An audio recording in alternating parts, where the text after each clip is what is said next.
අයිබෝන් අපි අද කතා කරමු කේසාඩින් ගැන. මුලින් බලමු අපි කේසාඩින් කියන්නේ මොකක්ද කියලා. කේසාඩින් කියන එක සරලවම කිව්වොත් එහෙම දැටි මේ මතු පිටකුයි මුතු ඇතුළතකුයි තියාගෙන ලෝහ කොටස සකස් කරගන්න එක තමයි කේසාඩින් කියලා කියන්නේ.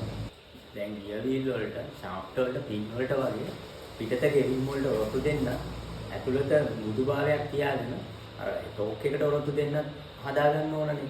ඒ වගේ අවශ්‍යතාවයක් සඳහා තමයි අපි කේසාඩින් කරන්නේ. අපි ලෝහයක් කේසාඩින් කරනකොට අනිවාර්යයෙන්ම බලන්න ඕන සාධකය තමයි ඒ අපි ගන්න ලෝහයේ කාබන් ප්‍රතිශතය.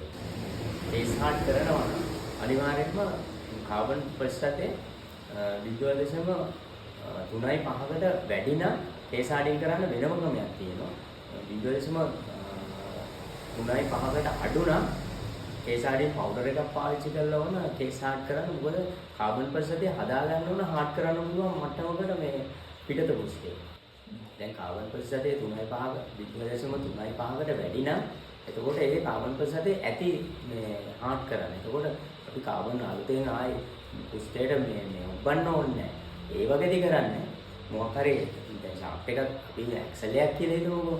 එතකොට ඒක මොකක් හරි එලිමන්ට් එකක් හරි එහෙම නැත්නම් මොකක් හරි විද්‍යුත් ක්‍රමයකින් හරි මේ රත් කරනෝ ශනිකව දෙයිදලා පහලට ෂාෆ්ට් එක මෙහෙම මූව් වෙන ගම මෙතනදී රත් වෙනවා ශනිකවම මෙතනින් යනකොට ඊපස්සේ යටින් මේ නීඩල් කීපයක් කරාම ශනිකවම වතුර දීලා නිවනවා.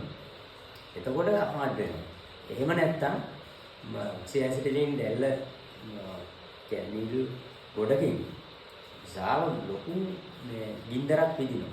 පිදින අතරේ මේක යනවා ෂාෆ්ට් එක හරි මොකද ගියර් වීල් එක හරි යනවා. අනතරේ ටක් ගාලා ශනිකවම වතුර වලින් හරි ඔයිල් වලින් හරි කූල් කරනවා. එතකොට සර්ෆේස් එක විතරයි රත් වෙලා තියෙන්නේ. ඒ සර්ෆේස් එක විතරයි හાર્ඩ් වෙන්නේ ඇතුළ මුදු. අර සමහර වෙලාවට අත්දැකීම ඇති අර අපි ඇක්සල් එහෙම කපනකොට මිලිමීටර සාමාන්‍ය උක මිලිමීටර 1ක් 3ක් වගේ 3-4ක් වගේ යන්න පුළුවන් සමහර වෙලාවට. ඒ ටික විතරයි හાર્ඩ් වෙන්නේ. දැන් සමහර වෙලාවට දැන් අපිට කියන්න බෑනේ මේකේ කොච්චර මේ කාබන් ප්‍රතිශතයක් තියෙනවද කියලා. සමහර වෙලාවට බෝතල් පත්තර කඩවලින් ගන්න ඕනේ අපිට. සමහරවිට දැන් කඩෙන් ගේන ගන්නවා අපිට මයි ස්ටීල් නම් මයි ස්ටීල් කියලා කියන්න පුළුවන්. සමහරවිට කස්ටමර්లు උස්සගෙන එනවා අත්තමුත්ත කාලේ තිබ්බ මේ බුලත් කොටන වම්මේ වල මේව කෑලේ පහ. ඉතින් ඒ වගේ වෙලාවට අපිට ඔගේ පාවම් කොච්චරක් තියෙනවද මොනවද කියලා හිතා ගන්න බෑනේ. මම ඒ වෙලාවට පොඩි ටෙක්නික් එකක් පාවිච්චි කරනවා. ඒ කින්න කෑල්ලෙන් චූටි පෙත්තක් කපලා ඉවරලා. චෙරි ලතු පාට වෙනකන් රත් කරනවා. රත් කරලා දානවා වතුරට. වතුරට දානකොට පස්සේ ඒක හાર્ඩ් වෙනවා නම් ඒක කේසාඩින් කරන්න ඕනේ නැහැ.